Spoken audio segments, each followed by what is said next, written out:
Suicide Zen Forgiveness, the pod that shares the stories of those affected by suicide. Lost a loved one? Attempted it yourself? Did you know that when you share a burden, the load is lightened? Come listen in with your host, Elaine Lindsay.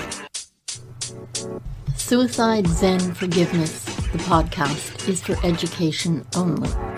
Some of the subject matter could be triggering for those that are newly grieving or in a poor state of mental health. Please call your local suicide hotline or mental health office if you need immediate help. This episode is a little different.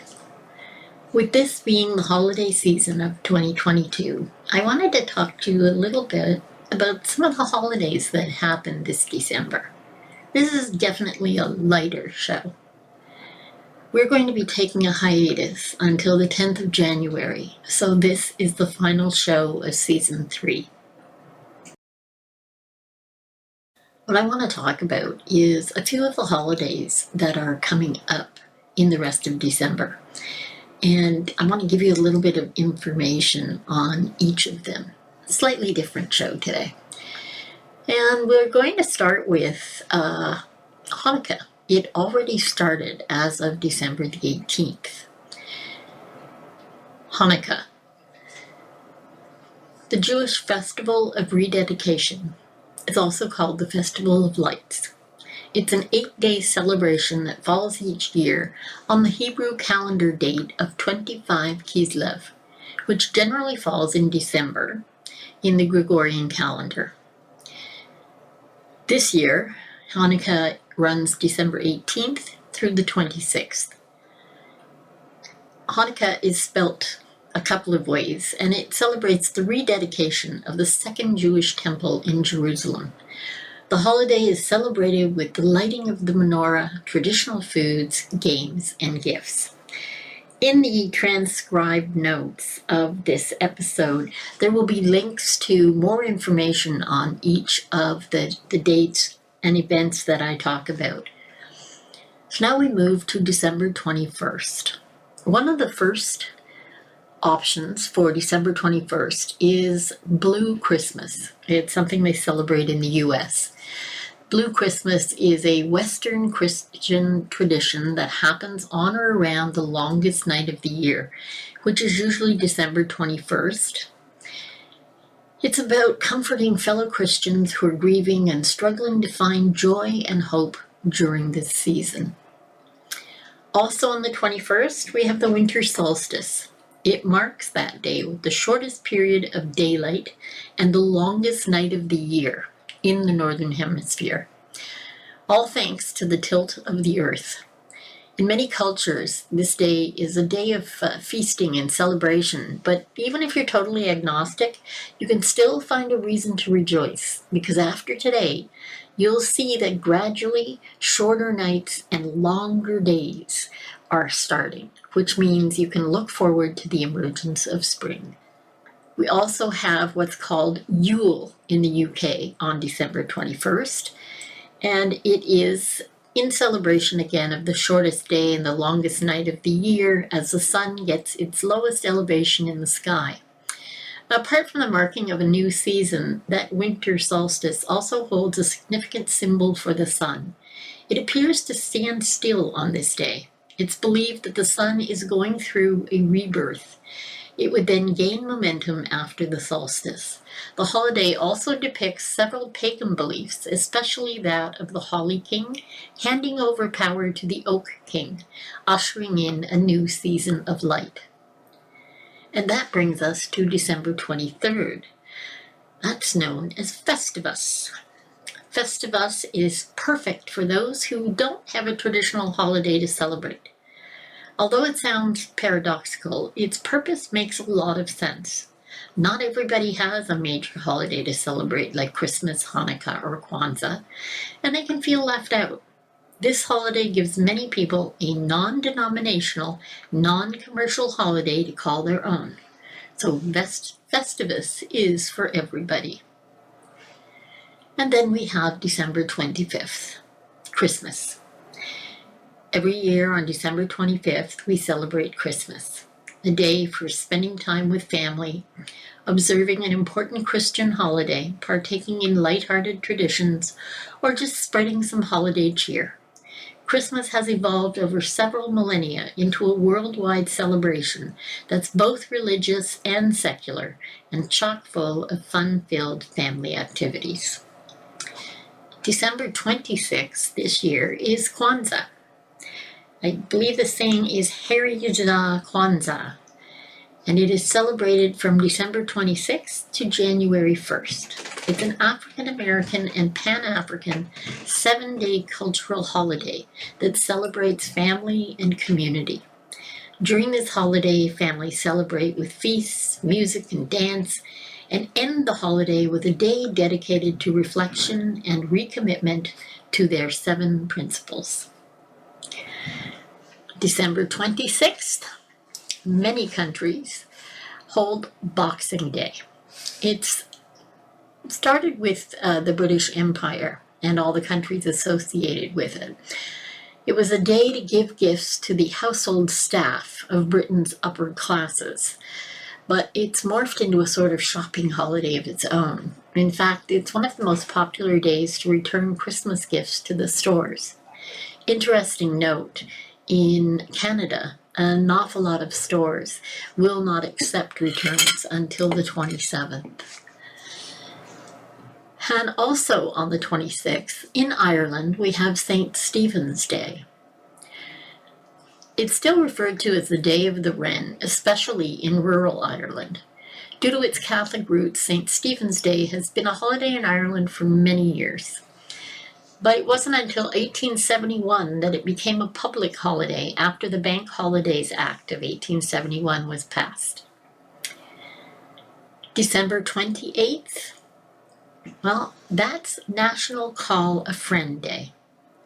See, Christmas is over and New Year's is on its way. In the meantime, between the stresses of the daily grind at work, the needs of your family, and ensuring you have a little time for yourself, our lives can get awfully hectic. National Call a Friend Day reminds us all to take a few minutes, pick up the phone, and call that friend you've been meaning to get back in touch with. In modern times, technology has the capacity to unite us more than ever before. The internet isn't fazed by distance, time zones, or how much money you have in the bank. But in our day-to-day lives of whizzing from one task to the next, or even multitasking on all the projects at once, technology often has the opposite effect. Checking emails, answering texts, responding to Facebook notifications and Instagram, Twitter, and TikTok, etc. These other tech-based tasks can fill up our lives and actually make us feel less connected to the people we're spending all our time connecting with. So with the holiday season rapidly drawing to a close this year, make an effort on December 28th to reach out with a phone call. Connect voice to voice with a friend that perhaps you haven't spoken to in a while. December 31st. Now, I'm Scottish, so for me, the big one is Hogmanay. Hogmanay is a Scottish word meaning the last day of the year. It's celebrated in Scotland on New Year's Eve and wherever there are Scots in any other country.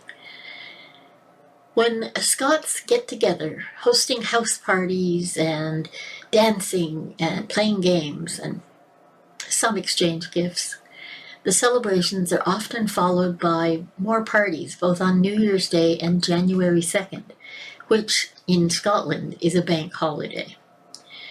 While the origins of Hogmanay are hard to pinpoint, its roots are thought to lie in Norse and Gaelic traditions. And I have to say, it's always a rollicking good time. At the end of the evening, just after midnight, you wanted to get someone to first foot, and that meant someone that was tall, dark, and, well, I guess handsome, would come into the house, the first person into the house, with an orange in one hand and some coal in the other. Some people add whiskey in one of those hands. The point being that you were coming in with abundance and therefore was bringing it in for the full year. The rest of the world calls it New Year's Eve, and it comes but once a year on the 31st, that last day of the last month, of what usually feels like the longest year ever, but somehow passed just too quickly. Many of us give little thought as to why we ceremoniously say goodbye to one year and hello to a new one on December 31st. Even those who don't make special plans to greet the arrival of a new year at the stroke of midnight pay homage to the rite with thoughts of the year gone by and hopes for the year to come. This was a bit lighter fare than often with my guests. I'm simply giving you a few interesting dates and some general information during this time of holidays. This can be such a tough time of year, really, for anyone, and for so many different reasons. So I'm thinking of each of you through this holiday period, whether you're having an okay time or a difficult time or a good time. You know, many people struggle during the holidays. Some people are overwhelmed with sadness. Some are just plain overwhelmed. And some find the stress of trying to make everything right for everyone just a bit too much. So what I'd like to say to everyone is make sure you take a little time for you. Have a moment for yourself. And if you don't have a lot of people around you, if you're feeling lonely, I want you to reach out and talk to somebody. Say hello to a neighbor, a store clerk, somebody you pass on the street. When you smile at someone, those facial expressions do more than just express our emotions. They also provide feedback to the brain, and that influences your emotions. When you smile, whether it's real or you're faking it, when you smile, your brain tends to take those signals as meaning things are okay. And it releases some of the chemicals that actually make us feel better. So it's worth it. It's probably the only time I'm going to say, fake it till that smile becomes real. Anything you can do, any of the little tools that you can use to help yourself, I think all these things are valuable. And there was actually a global collaboration led by researchers at Stanford University. And they've shown that even a posed smile or a fake smile can make you feel happier. With that said, I want to say, make the light of the holidays bring some warmth and love into your household. And here's hoping for a better year ahead.